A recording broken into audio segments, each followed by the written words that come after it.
भाई साहब का सवाल था कि ज़रूरी क्यों है कि अगर एक औरत अपने शोहर के साथ तलाक हो जाता है तो उसे दूसरे से थर्ड पार्टी से शादी करना ज़रूरी क्यों है पहले शोहर से वापस करने के लिए? ये सवाल है। सवाल अभी दोहरा है, जवाब दे रहा हूँ मैं।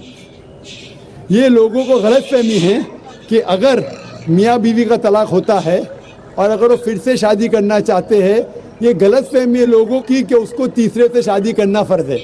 कुरान में साफ तौर पे लिखा हुआ है, सूरह बकरा में सूरा नंबर 2 आयत नंबर 228 से लेके 242 तक तलाक के पूरा डिटेल दिए गए, किस तरीके से तलाक दिया जाता है। पहले मैंने कहा था कि आपस में समझौता होना चाहिए, नहीं होता है तो गेट एन आर्बिट्रर, एक बड़े को बुलाओ, शोहर की तरफ से बीवी की तरफ से समझौता करो। नहीं होता है तो फिर तलाक बोलने के बाद इद्दत के 3 माह है।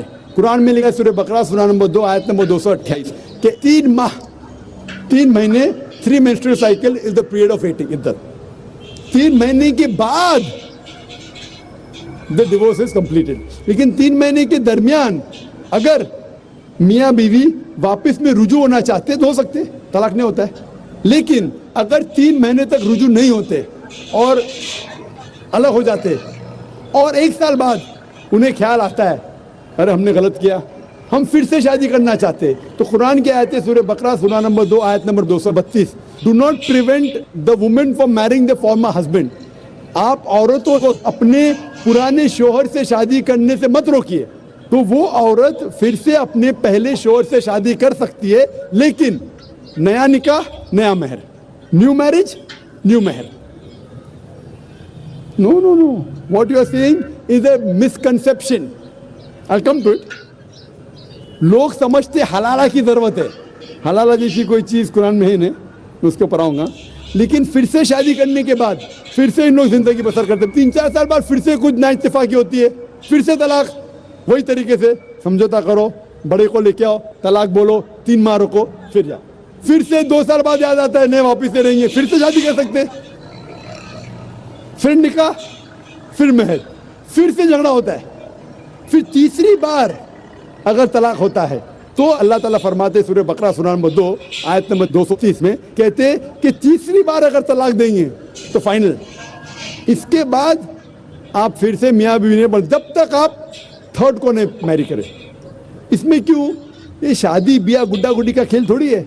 बचपन में गुड्डा गुड्डी का खेल में शादी करो फिर से तलाक दो, एक दिन में 10 बार शादी कर सकते, बराबर ना? ये जिंदगी गुड्डा गुड्डी का खेल थोड़ी है। 3 महीने लगता है तलाक के लिए, इतना टाइम लगता है।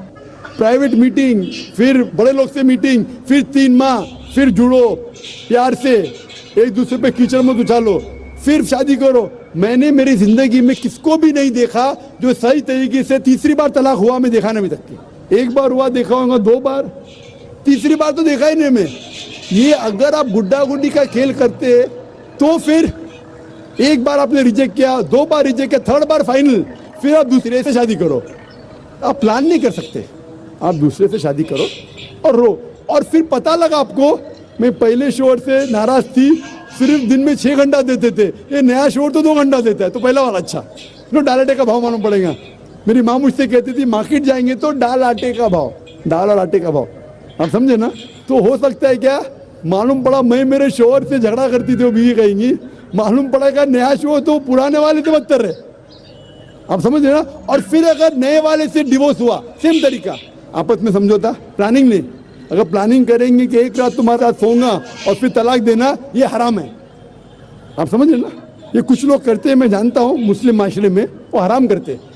प्लानिंग करना, तुम्हारा शोहर बनूंगा, एक रात बाद तलाक दूंगा, फिर तुम शोहर शादी करना, ये हराम है। कुछ लोग करते हैं, गलत करते, कुरान में ऐसा नहीं लिखते। तो अगर तीसरी बार तलाक के बाद या पहली तलाक के बाद भी, पहले बार तलाक